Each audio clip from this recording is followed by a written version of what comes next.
चल्दो रहन्छ मायाले घर रुँदै बाटो छेक्ने काम नगर कपालो कोरेर। केटीलाई धेरै प्राथमिकता दिने अनि केटोलाई चाहिँ कसैले पनि नहेरिदिने। भनेपछि अहिलेका मिडियाहरूले हैन केटीहरूको धेरै अन्तर्वार्ता ल्याउने, केटीहरूलाई चाहिँ अगाडि बढाउने, तर केटाहरूको जति राम्रो स्वर भए पनि कला गला भए पनि त्यो पछाडि नै परेको छ। बरु मलाई चारातको रासिदेऊ अनि भन भुलेर बसिदेऊ सम्झिरहने बाटो रह्यो। खेम सेन्चुरी दाईको गीत गाउँदै गर्दाखेरि होइन यसको आवाज खेम सेन्चुरीको जस्तै छ भन्नुहुन्थ्यो। कतिले त मलाई घट्यो भने मनमा थियो मनबाट हट्यो भने नरो साथी नरो। सपना भन्दा पनि मैले लगभग रियलमा पनि 2-4वटा स्टेजमा गर्ने मौका पाएँ। दर्शकबिन नमस्कार, मेरो नाम केशव पाण्डे। तपाईहरुलाई लेक्साइट टिभी नेपाल, 84 मिडिया, चन्द्र खड्का युट्युब लगायत विभिन्न मिडियाबाट हामीलाई एकैसाथ हेर्दै हुनुहुन्छ। दर्शकबिन आज हामीसँग हुनुहुन्छ प्रदीप विश्वकर्मा, जो अर्घाखाँचीका भाइ हुनुहुन्छ। उहाँलाई चाहिँ धेरैले दोस्रो खेम सेन्चुरी भनेर पनि चिन्ने गरिन्छ। आउनु स्वागत गरौँ अनि कुराकानीतर्फ लागौँला। स्वागत छ भाइ, नमस्ते। हजुर, विशेष हजुरलाई धेरै धेरै धन्यवाद अनि सम्पूर्ण मिडियामा धन्यवाद। के छ, कहिले आउनुभयो अर्घाखाँचीदेखि काठमाडौँसम्म? म अर्घाखाँचीदेखि काठमाडौँ आएको 1-2 दिन मात्रै भयो। 1-2 दिन भइसक्यो होइन? गीत रेकर्ड गर्न आउनुभएको र पहिलो गीत पनि रेकर्ड भइसक्यो होइन त? हिजो मात्रै गीत रेकर्डिङ भइसकेको छ अनि गीत आइसकेको पनि छ। बजारमा पनि आइसक्यो होइन? हजुर। नयाँ गीतले कस्तो प्रतिक्रिया पाउनुभयो नयाँ गीतबाट चाहिँ? प्रतिक्रिया एकदम राम्रै थियो, तर हाम्रो आदरणीय शिवाजी दाईको युट्युब च्यानलमा राखेको थियौँ अनि केही प्राविधिक मिस्टेकको कारणले चाहिँ गीत फेरि हामीले पुनः अर्को युट्युब च्यानलबाट राखेका छौँ। भनेपछि युट्युबमा गएर प्रदीप विश्वकर्मा सङ्ग सर्च गर्ने होइन, एराइली सर्च गरे सहजै भेट्न र भिडियो हेर्न सुन्न पाइने छैन त? हजुर, एकदम। कस्तो लागिराखेको छ अहिले काठमाडौँ कलाकार बन्न आउनुभएको छ? अर्घाखाँचीबाट यत्न काठमाडौँसम्म आउँदै गर्दा कलाकार बन्छु भनेर ठुलो सपना बोकेर आएको छु र पहिलो गीत रेकर्डिङ भइसकेको छ। रेकर्डिङ भएर पनि रिलिज भइसकेको छ हाम्रो। सबैजनाले माया गरिदिनु हुनेछ भन्ने आशा राखेको छु। सबैजनाले माया गरिदिए सफल भइन्छ जस्तो लाग्छ मलाई।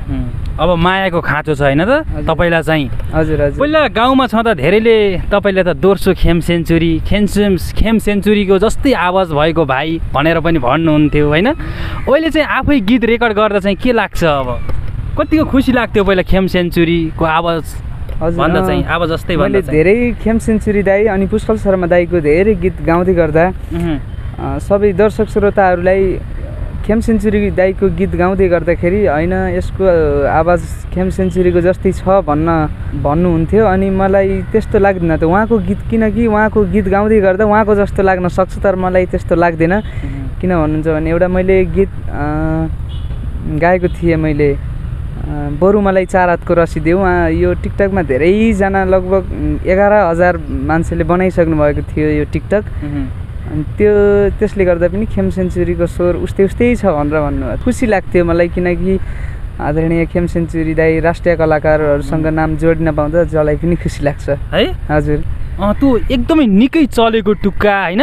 अब तपाईँले गाएको गीत पनि हामी सुन्नेछौँ। पहिला चाहिँ तपाईँलाई होइन धेरैले खेम सेन्चुरी जस्तो स्वर भएको भाइ भन्दा चाहिँ तपाईँले खेम दाईका गीतहरू गाइराख्दा चाहिँ होइन त्यो भाइरल भएको टुक्का अहिले सुन्छौँ, त्यसपछि फेरि हामी कुराकानीलाई जोड्नेछौँ।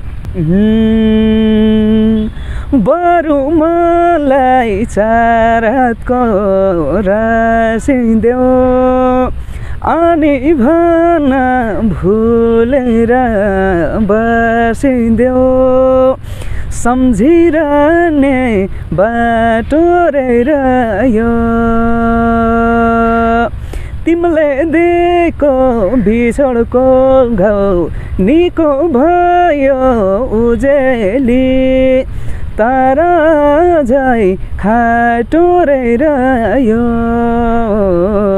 तिमीले दिएको चोट र घाउ त निको भयो उजेली तारा झै खाटो रह्यो। धन्यवाद। साँच्चै तपाईँको आवाजमा जादु छ। जस्तो तपाईँ अब पहिलो पटकको काठमाडौँ आएको होला सायद है? दोस्रो तेस्रो पटक। तेस्रो पटक भइसक्यो होइन? जस्तो अब तपाईँ गाउँको मान्छे, गाउँमै उकाली ओह्राली गरेको मान्छे होइन, गाउँमै पढिरहेको मान्छे, अब कलाकार बन्न यसरी काठमाडौँ आउँदा चाहिँ घरको याद कतिको आएको छ तपाईँलाई? घरको याद एकदम आएको छ, किनकि घरको घर विशेष मेरो घर एकदम सामान्य खालको रहेको छ। घरकाले एकदम सपोर्ट त गर्नुहुन्छ, आर्थिकमा नभए तापनि एकदम साथ सपोर्ट गर्नुहुन्छ, तर आर्थिकमा सपोर्ट नभए तापनि घरको एकदम याद आएको छ मलाई। के कुराको बढी याद आउँदो रहेछ यसरी परिवारसँग एक्कासी छुटेर यो सहरमा आइराख्दा चाहिँ? छुट्न भन्दा पनि केही कुरामा भन्दा पनि सबै घर फ्यामिलीको चाहिँ कुरामा भन्दा पनि सबैको याद आउँछ। सबैको याद आइराखेको छ होइन? हजुर। नचिनेको ठाउँ, एउटा बिरानो सहर हो होइन हामी गाउँलेहरूका लागि त? एकदम हजुर। के छ तपाईँले घरमा मम्मी बाबालाई म गीत गाउन जान्छु भनेर आउनुभयो होला पक्कै पनि, के भन्नुभयो? यस्तो छ, सर्वप्रथम त मैले धेरै मिडियामा इन्टरभ्यू दिएको थिएँ, अनि खरो मिडिया लगायत धेरै मिडियामा इन्टरभ्यू दिएको थिएँ, अनि कमेन्टमा अनि रियलमा पनि भेटेर सबैजनाले आश्वासन मात्रै दिनुहुन्छ अनि दिनुभएको थियो। अनि एकजना हाम्रै गाउँको शिव छेत्री दाइ हुनुहुन्छ, अनि उहाँसँग एक दिन मैले कुरा गरेको थिएँ, ल भाइ तिमीलाई सबैले आश्वासन मात्रै देखाए, कसैले केही पनि गरेन। कमेन्टमा पनि धेरै लेखेँ, भाइ तिमीलाई मैले गीत रेकर्ड गराइदिन्छु, अनि भाइ तिमीलाई मैले तिम्रो नम्बर देऊ, मेरो नम्बर लौ भनेर कमेन्टमा धेरै भनेका छन् मिडिया आउँदै पनि, तर कसैले केही गरेन। तिमीलाई मैले एउटा गीत दिन्छु, मैले एउटा भाइलाई सहयोग गर्छु भनेर आदरणीय शिवजी छेत्री दाइले त्यसरी मलाई गीत दिनुभएको। एउटा धेरैले आश देखाएर निराश बनाउनु भयो होइन तपाईँलाई चाहिँ? धेरै कलाकारले पनि भन्नुभयो काठमाडौँ आउनुहोस् म गीत रेकर्ड गराइदिन्छु, चान्स दिन्छु चाहिँ भन्नुभयो? भन्नुभएको छैन। कसले देखायो त आश्वासन चाहिँ? कमेन्टमा धेरै लेख्नुहुन्छ त्यस्तो। कमेन्टहरूमा त्यस्तो आएको थियो होइन त? भनेपछि गीत पनि रेकर्ड भएको छ होइन, बजारमा आएको छ, एक टुक्का त्यो पनि हामी सुनौँ। हस्, आदरणीय शिवजी दाइलाई सम्झिँदै म एक टुक्का मेरै स्वरमा रहेको, एकल मेरै स्वरमा रहेको एक टुक्का गीत गाउन चाहन्छु। कहाँ छौ तिमी देख्न मन लागेको छ हेराइली, तिम्रै झल्को आँखामा को छ पीडा धेरै छ हेराइली, तिम्रो मेरो माया यो समाजमा घिडा धेरै छ हेराइली, तिम्रो मेरो माया यो समाजमा घिडा धेरै छ। धन्यवाद। सबैजनाले युट्युबमा गएर प्रदीप विश्वकर्मा सर्च गरेर एकचोटि चाहिँ हेरिदिनु होला होइन, र प्रतिक्रिया दिनु होला सबैजनाले होइन। हामीले यो कमेन्टमा पनि लिङ्क छोडिदिएका छौँ, तपाईँले कमेन्टमा गएर यो लिङ्क क्लिक गरेर पनि हेर्न सक्नुहुनेछ होइन त? हजुर एकदम। कतिको गाह्रो हुँदो रहेछ नि एउटा कलाकार बन्नका लागि, एउटा सपना बोकेर यो सहरमा आइराख्दा चाहिँ? गाह्रो एकदम हुने रहेछ, किनकि यो आफ्नो भन्नु कोही पनि छैन यो काठमाडौँ ठाउँमा। उतनाबाट आइसकेपछि दाइहरूकोमा बसेको छु, म आन्टीहरूकैमै बसेको छु। अलि दिन केही समय दुःख लगभग अलिअलि छ, भगवान्ले साथ दिनुभएछ, भाग्यले साथ दिएछ भने सायद सुखको दिन पनि आउला जहाँसम्म। भनेपछि अब गाउँ कलाकार बनेर मात्रै फर्किने हो त? हजुर, मेरो पहिलो गीत रेकर्ड त भइसक्यो र मेरो गीत एउटा रेकर्ड छ भन्ने एउटा नाम त लगभग दर्शक श्रोताहरूले गीत छ है यसको भन्ने त लगभग थाहा भइसक्यो धेरैलाई। अझै थाहा भएको छैन, अझै धेरैलाई थाहा भएको छैन। नयाँ गीत आएको छ युट्युबमा गएर हेरिदिनु होला। भनेपछि एउटा कलाकार बनेर जुन सपना बोकेर आउनु भएको छ त्यो पुरा गरिसकेपछि गाउँ फर्किनु हुने छैन त? हजुर एकदम। ल फेरि एउटा गीत सुनाउन त तपाईँलाई मन पर्ने, त्यसपछि फेरि कुराकानीलाई जोडाउँला हामी। हस् हुन्छ। चल्दो रहन्छ मायाले घर रुँदै बाटो छेक्ने काम नगर कपालो कोरेर कसरी जानियो मायालाई छोडेर कसरी जानियो मायालाई छोडेर। धन्यवाद। आहा निकै मिठो गीत गाउनुभयो। कहिलेकाहीँ मनमा कस्ता कुराहरू खेल्छन् तपाईँका, कलाकार बन्नेलाई कि नबन्नेलाई कि होइन? कहिलेकाहीँ यो क्षेत्र छोड्न पो पर्ने हो कि यस्ता खालका चाहिँ मनमा कुरा खेल्ने गर्छन् कि नै? त्यो त धेरै नै खेल्छ।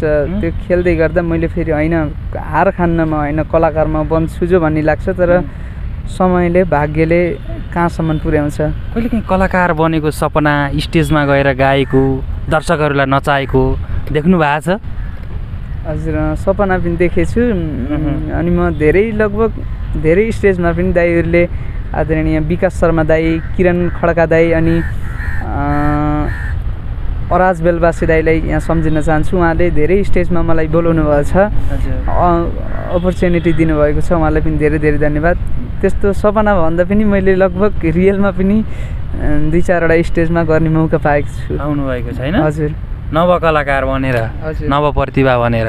हजुर म अब चाहिँ राष्ट्रिय कलाकार भएर गाउने होइन त? आश, ठुलो आश छ। घरमा मम्मी बाबाले चाहिँ के गर्नुहुन्छ? मम्मी बाबाले घरैसी काम गर्नुहुन्छ। घरैसी काम गर्नुहुन्छ होइन? भनेपछि अब गीत रेकर्ड आफूले रेकर्ड गर्नलाई त त्यति पैसा पनि छैन होला होइन? हजुर एकजना दाइले अफर दिनुभएको मलाई, अब नयाँ गीत गरौँ भन्दा त्यस्तो छैन। कोसँग सहकार्य गर्ने मन छ तपाईँलाई चाहिँ? सहकार्य गर्न त अब सबैसँग मन छ, तर भाग्यले दिएसम्म सबै कलाकारहरूसँग गर्ने मन छ सहकार्य है। हजुर। को कलाकारलाई भेट्नुभयो काठमाडौँ आएर? काठमाडौँ आएर भेटेको छैन कसैलाई पनि आदरणीय। भेट्न पाउनु भएको छैन है? अझै भेटेको छैन। बिस्तारै भेटघाट गर्ने हो?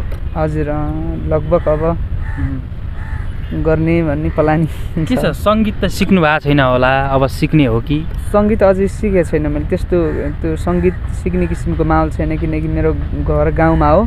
सङ्गीत सिक्नलाई पनि बुटोल आउनुपर्छ अथवा काठमाडौँ आउनुपर्छ।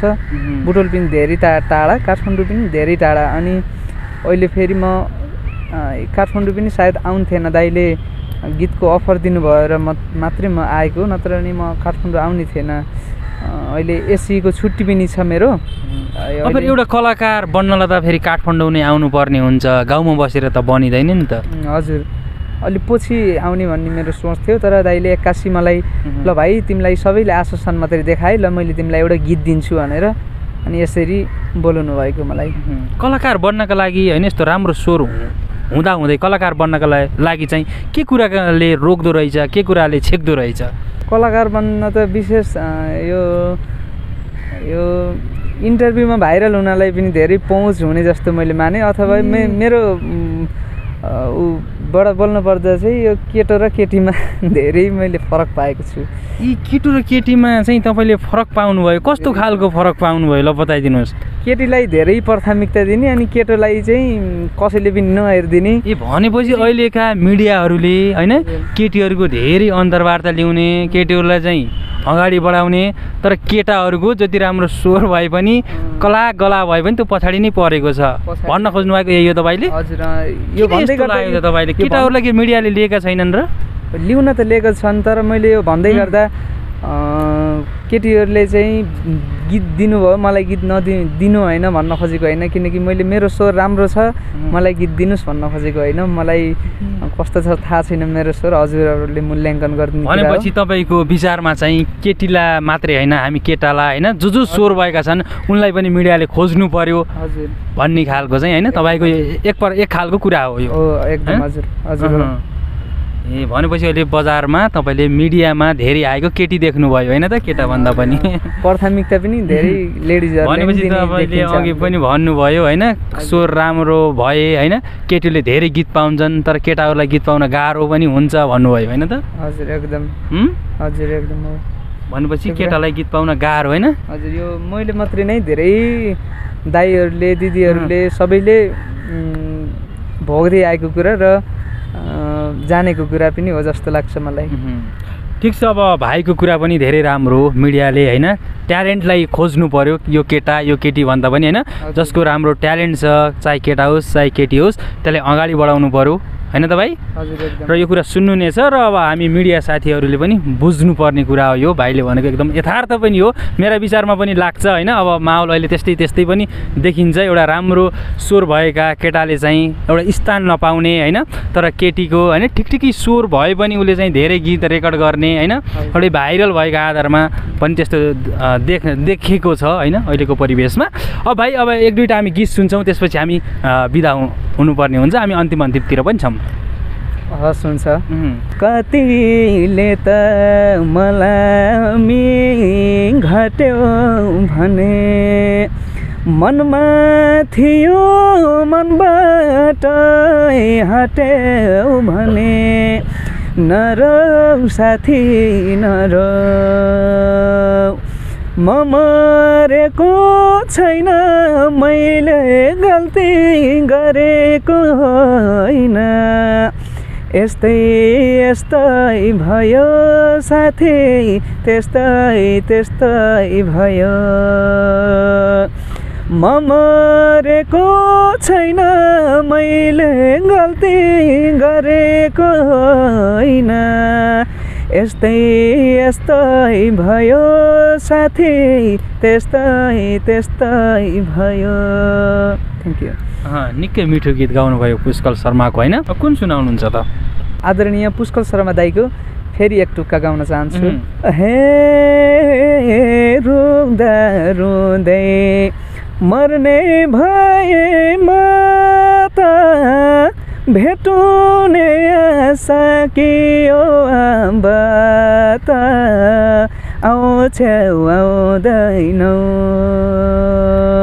हो भन निर्माया आउँछौ आउँदैनौ यसै मर्छु म देख्न पाउँदैनौ मर्ने भएमा त भेटुने आशा कि ओ आम्बा त आउँछौ आउँदैनौ हो भन निर्माया आउँछौ आउँदैनौ यसै मर्छु म देख्न पाउँदैनौ हो भन निर्माया आउँछौ आउँदैनौ पक्कै मर्छु म देख्न पाउँदैनौ धन्यवाद निकै मिठो गीत गाउनुभयो होइन त एउटा घर परिवार बाबा आमा साथीभाइलाई सम्झिँदै गाउने खालको कुनै गीत छ हुन्छ म एउटा गाउँछु सानो सानो घर छ मेरो अर्घाखाँची गाउँमा प्रदीप बाबु भन्दै मलाई बोलाउँछन् त्यो ठाउँमा नामले पाएको कामले पाएको कामिदैको छोरो ए नलमाया नखाम कसमनै मेरो मोरो साइली ए साइली सँगै जान्छौ र मैले छोको खान्छौ र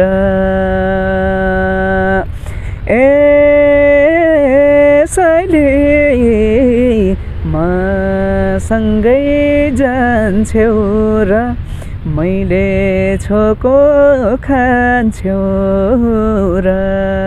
धन्यवाद। र अब यो साङ्गीतिक क्षेत्रमा पाइला चाल्दै हुनुहुन्छ, एकदमै राम्रो कलाकार बनेको, राष्ट्रिय कलाकार बनेको हेर्न पाइयोस्, तपाईँका गीतहरू सुन्न पाइयोस्। हजुरलाई आगामी दिनको लागि धेरै धेरै शुभकामना प्रदीपजी। हस्, हुन्छ, धेरै धेरै धन्यवाद। र अब हामी बिदा हुन्छौँ। केही भन्न छ दर्शकहरूलाई त्यस्तो? विशेष गरी हाम्रो हिजो मात्रै गीत रिलिज भएको थियो शिवजी छेत्री युट्युब च्यानलबाट। त्यो केही प्राविधिक मिस्टेकका कारणले चाहिँ त्यो गीत हटाइएको छ र हाम्रो नयाँ गीत आज मात्रै हिजो मात्रै फेरि रिलिज भएको छ। आदरणीय दाइ उमेश चन्द ठकुरी युट्युब च्यानलबाट गीत आएको छ। सबैजनाले हेरेर माया गरिदिनु होला र यो स्थानसम्म आउँदै गर्दा मलाई धेरै साथ सपोर्ट दिनुहुने आदरणीय व्यक्तित्व हुनुहुन्छ, आदरणीय विकास शर्मा दाई अनि थापा युवराज दाई अनि यसै गरी गोमा सापकोटा रेग्मी दिदी अनि यो गीतको मलाई अवसर दिनुहुने मेरो प्यारो दाई शिवजी दाईलाई धेरै धेरै सम्झिन चाहन्छु। हस्त, धन्यवाद।